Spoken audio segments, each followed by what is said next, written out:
भगत जी एक और शंका थी। तो मेरी भगत मती है वो अनुपदेश है। अच्छा। ये उपदेश लिया हुआ था आश्रम से। यही छोटे मोटे से आश्रम खोला गया है, वहीं से लिया गया था। ये थे हम सभी ने। तो मैं पूजा पाठ नहीं कर पाऊंगी ऐसी बोली। अच्छा। तो मैं सिर्फ अकेला हूँ भगत जी उपदेश लिया हुआ। और कुछ दिन के बाद ना आपसे जब मतलब फोन से परमात्मा की दया से आपसे मुलाकात हुआ। आपके जो सत्संग, आपके जो मतलब उपदेश देते थे, मतलब निष्कर्ष निकालते थे, उसके हिसाब से आपसे उसके बाद मतलब बातचीत हुआ था। तो भगत जी इसमें शंका है कि मेरे जो भगत मती है वो और मैं इसे संभोग न करूं। मैं असंभोग तो नहीं करना चाहता मैं। परंतु भगत मती जैसे संभोग दूसरे के साथ करेगी, अगर उसकी इच्छा है तो दूसरे के साथ अगर करेगी और मेरे को थोड़ी मतलब दोष लगेगा भगत। वही भगत जी, मेरा नाम थोड़ी होगा भगत जी। भगत जी देखो, इसमें दो बातें हैं। ये समस्याएं भी मालिक को पता है कि भाई भक्तों के सामने उपस्थित होंगी जब भगत ज्ञान को आधार बनाकर विषय वासनाओं से दूर हटेंगे। ठीक है भाई, उसने भी नाम दीक्षा ले रखी है, भले वो मर्यादा में नहीं है, भक्ति नहीं कर रही है, और आप साथ संगति से जुड़ गए, आपको सच्चाई का पता चल गया, अपने आत्म कल्याण के मार्ग का आपको पता चल गया। तो हम तो भगत जी इस गंदगी में पड़ेंगे नहीं, क्योंकि हमने तो अपना आत्म कल्याण करवाना है, मोक्ष करवाना हमारा। और इस गंदगी को छोड़े बिना हम लाख जन्म भी हम अपने गुरुदेव के हृदय में जगह नहीं बना सकते, क्योंकि ये विषय वासना वाली तो थी सबसे बड़ी गंदगी, जिस कारण से परमात्मा ने काल को और दुर्गा को सतलोक से बाहर निकाला।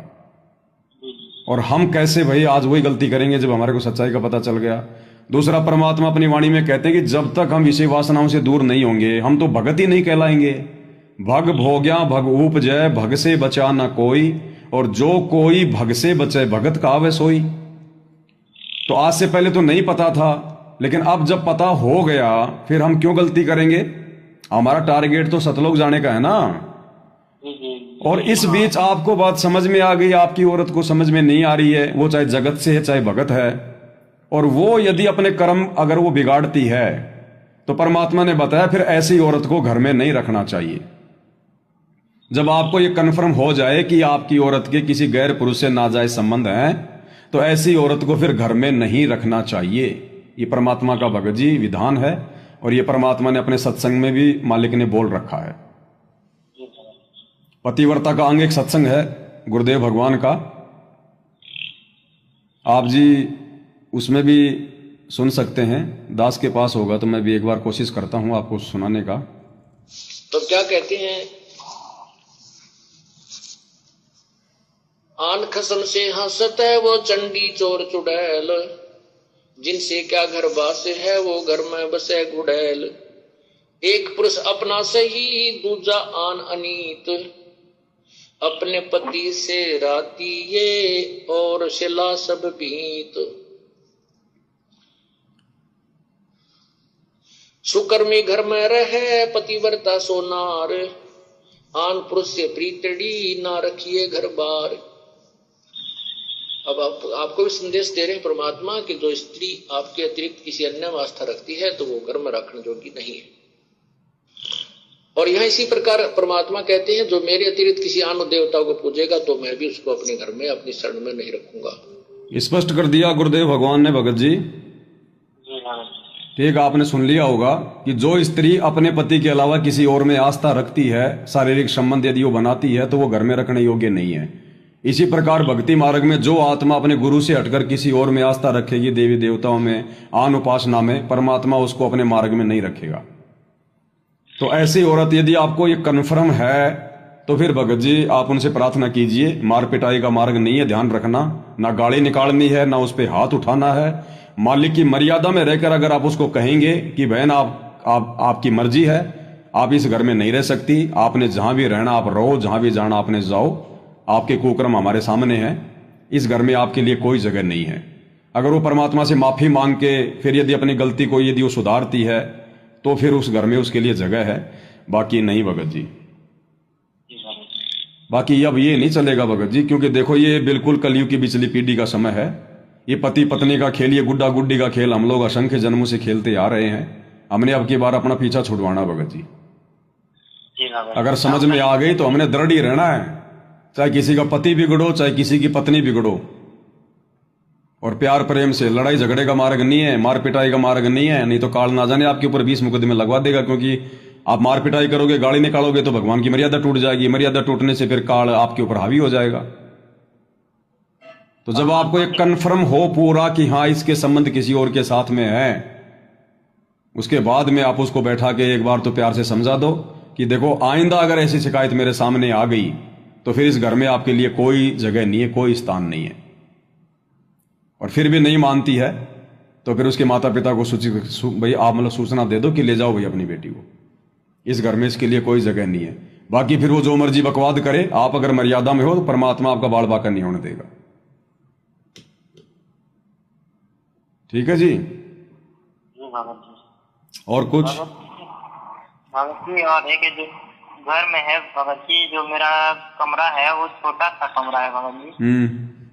परमात्मा के दरबार में न बेड लगाया हूँ न ही आसन लगाया हूँ भगत जी। सिर्फ मंदिर छोटा सा बनवाया हूँ, उसी में हम पूजा पाठ कर रहा है परमात्मा के दया से। तो भगत जी उसमें थोड़ा बहुत सहयोग आपके पास जो थोड़ा बहुत दान दे सकते हैं क्या बेड के लिए? नहीं नहीं भगत जी, ऐसी कोई आवश्यकता नहीं है। जब आपके पास में ऐसी कोई व्यवस्था हो जाए आने वाले समय में तो परमात्मा का आसन लगा लेना, है ना। बाकी वैसे इसमें ऐसा कुछ नहीं है। बस भगत जी एक ही दुख है भगत जी, परमात्मा के दरबार में बस बेड ही नहीं लगा भगत जी, ना आसन लगाया हूँ भगत जी। कोई दिक्कत नहीं है भगत जी, मर्यादा में हो, भक्ति कर रहे हो तो गुरुदेव को पता है क्या परिस्थिति है, क्या प्रॉब्लम है, उससे कोई दुख नहीं। ये बेड वगैरह तो इसलिए लगाए गए हैं कि भाई अब हमने गुरुदेव भगवान को भोग लगाना शुरू कर दिया ना, उनकी आरती उतारनी शुरू कर दी, तो आरती गुरुदेव भगवान की कोई मिल के खड़ा करके थोड़ी उतारेंगे। भगवान है, परमात्मा है, हमारा इष्ट है, तो उसको आसन भी देंगे ना। भोजन कोई अलमारी में बैठ के थोड़ी कराएंगे गुरुदेव भगवान को। कोई रिश्तेदार आ जाता है उसको भी तो आसन देते हैं। तो ये तो हमारा परम रिश्तेदार है, इन्हीं के बलबूते पे हम लोग जी रहे हैं, खा रहे हैं, पी रहे हैं, इन्हीं का सहारा है। तो इनके लिए तो जो मर्जी कर दें उतना थोड़ा है। तो जब आपकी व्यवस्था हो जाए उस समय आप जी देख लेना। ठीक है जी। हाँ, बाकी लड़ाई झगड़ा नहीं करना भगत जी। और नहीं मानती है काल प्रेरणा से कि मैं तो नहीं जाऊंगी घर से, तू मेरा क्या बिगाड़ लेगा, फिर भगत जी आप निकल जाना कहीं, कहीं भी अपना काम धंधा कर लेना, अपना छोटा सा अपना रूम किराए पे ले लेना, अपनी भक्ति करना। ठीक है, लेकिन मार पिटाई का मार्ग नहीं है, ध्यान रख लेना। अगर वो नहीं निकलती है और आपको लगता है कि इस घर में अब मेरी भक्ति नहीं बनेगी तो आप निकल जाओ भगत जी, हमने तो भक्ति करनी है।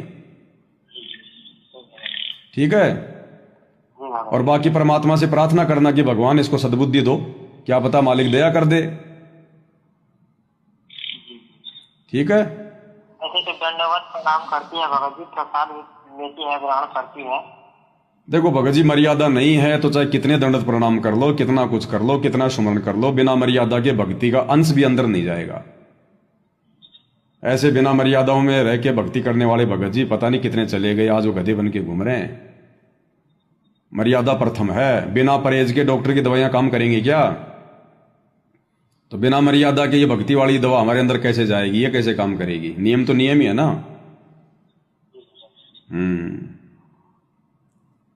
ठीक है। सत साहिब।